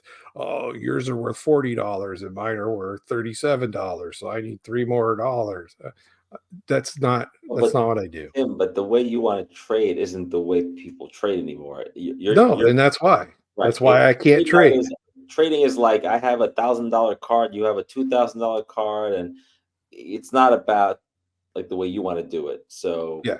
And that's why, you know, again, I can sit here and say, I want to write more and post on the blog or contribute more to Puck Junk and put articles up there. I could say that, but I'm not a writer. You should say that. And I'm not a writer. I'm not a writer, and there's not a lot that motivates me to write. Am I opinionated? Obviously. Do I have a lot to say? Absolutely, but I'd rather say it than write it down. And so that's part of the issue there. Am I a seller for cards? Absolutely not, which explains why I have an entire room that's just full of this stuff, because I can't get rid of it. Would I like to get rid of it and use that money to buy new stuff? Yes. Is that the ultimate goal? Yes. Is it a resolution? No, because do I think I'm going to end up at the goal line at the end of the year? Absolutely not. But I might try. Don't think I'll be successful at it. You know, would I like to trade more? Of course. But as we just said, it doesn't happen. I have a few people that I send cards to. They send cards to me. Yeah, it's like the infinite trade and it goes on forever. You know, I could do that with you two. But there aren't many people out there that there could be that never-ending thing that just, you give me what you want, I give you what you want. We're putting cards in the hands of collectors that like them more than I do. You know, that's always been my thing when it comes to that kind of thing. Hey, you like this card more than me? Take it. Like, what's it doing with me? It's sitting in a box. I don't care.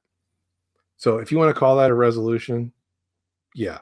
So if I have to call these resolution, spend less, scale down, and get my checklist done.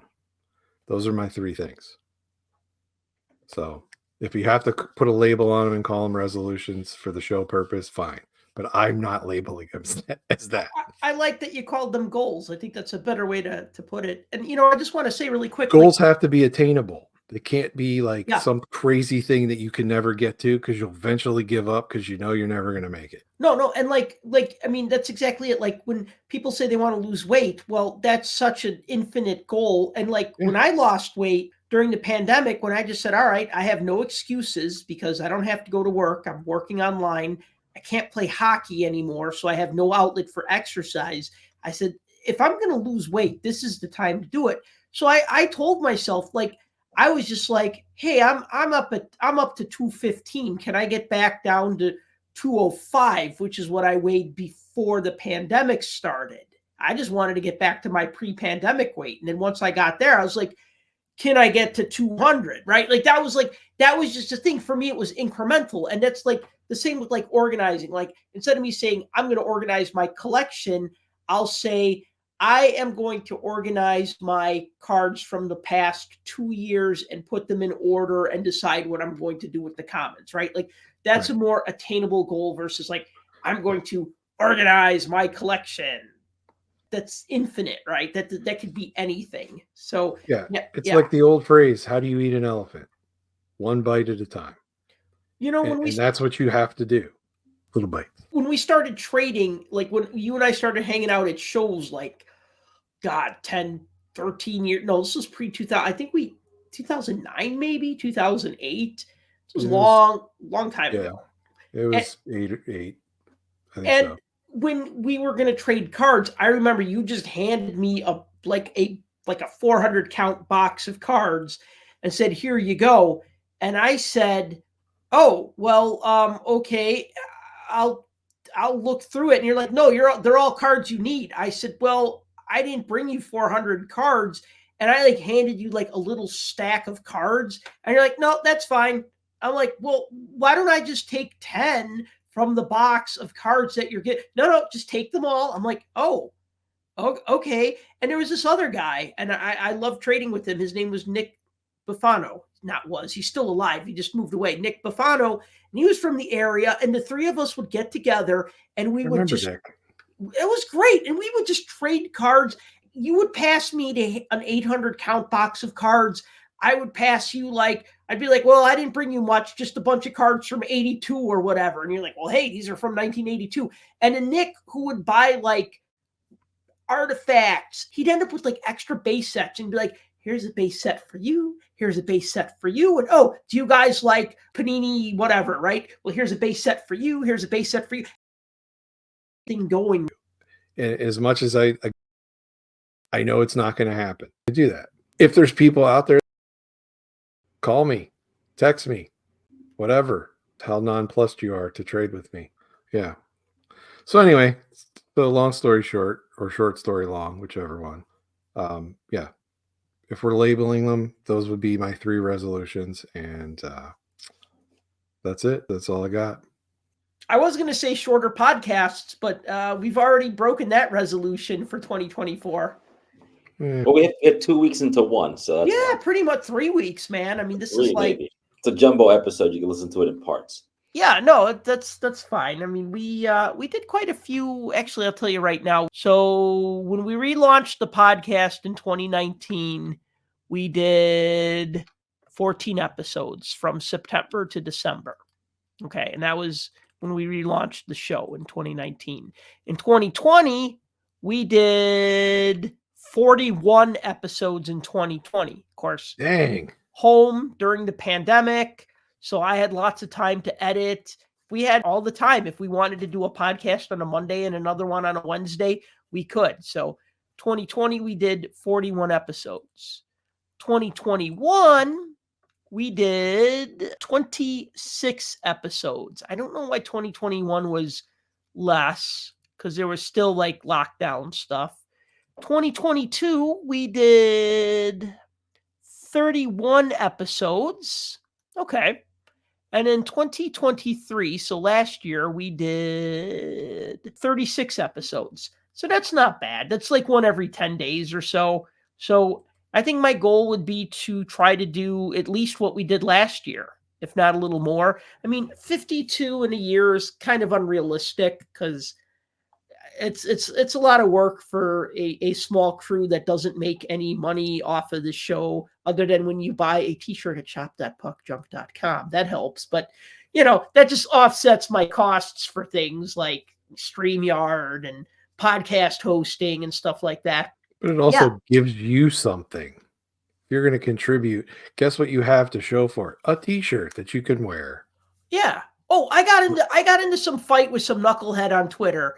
It was like one of these hobby accounts that have been around since like 2020 or 2021, a real recent account that somehow has like 12,000 followers and like, let me know what you're looking for in the hobby and I'll retweet it and help you. My tip jar is open if you'd like to contribute, smiley face. And I replied, I said, why does a Twitter account need a tip jar? And then somebody got all like defensive on him and like, well, why can't you get a tip jar? Why do you get to sell t-shirts? I said, because when I sell a t-shirt, people are getting a t-shirt. When somebody Everything has a tip jar now, man. I go to a fast food restaurant and the first thing it asks me is, do you want to leave a tip? For what? For what? Like what? You did a great I understand job. you only make, I understand you make $8 an hour, but you know what? Go work somewhere else. You did a great job of ringing up my order.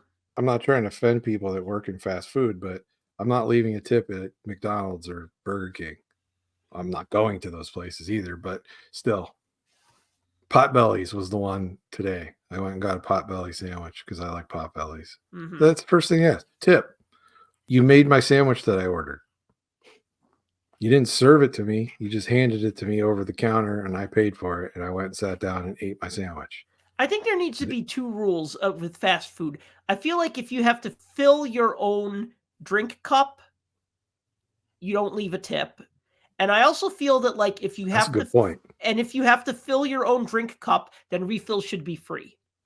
Because if the drink machine is where I can get to it and I can refill my cup, but you tell me, no, you can't do that. You have to go and pay for another drink. No. I've never been anywhere like that. There's places that do that. Yeah, some like little fast food type places, like the mom and pop types. Like there was this one hot dog restaurant I'd go to on the drink machine that said refills are not free. And it's just like, dude, it's right here. I can get to it. What's stopping me from doing it? Honor? There's no honor among the thirsty. Yeah. No honor among the thirsty. All right, I think we should wrap it up. I don't even know what we're talking about anymore. Yeah, I think this is, like I said, when we just run out of things to talk about, we start just getting delirious on Gatorade and whatever else we're drinking. Okay, then. Well, thank you for listening to the Puck Junk Hockey Podcast. Happy 2024. Thanks for your support, and until next time, collect what you like. For more hockey goodness, follow us on Twitter @PuckJunk.